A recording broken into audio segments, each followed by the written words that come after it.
Hello everybody! Magandang araw. Ngayon ay tuturuan ko kayo kung paano umorder sa GrabFood. So, ang una mo lang gagawin ay i-check kung updated ang iyong GrabFood. So, pumunta kasi yung App Store or Play Store at i-search ang Grab. So, makikita mo dito ang Grab. Ngayon, kapag nakita mo ang update button, i-click mo lang yan para ma-download mo lahat ng features sa Grab. Ngayon, buksan ang application. So, dito makikita mo kaagad ang iba't ibang options. So, nandito ang food, car, mart, at iba pa. Ngayon, i-click mo lang ang food option. So, sa videong ito ay ifo-focus lang natin ang food.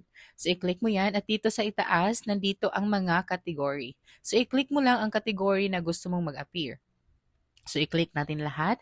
Pagkatapos yan, mag-scroll ka lang at hanapin ang pagkain na gusto mong i-order. Katulad ng Jollibee. So, i-click mo lang ang store at piliin ang branch nito.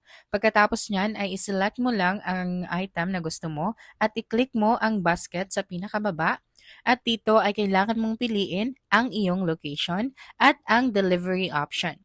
Pagkatapos niyan, huwag kalimutan ang payment details. So, currently, ginagamit natin ang card. So, kung gusto mong palitan yan, i-click mo lang ang payment options at piliin ang iyong payment method.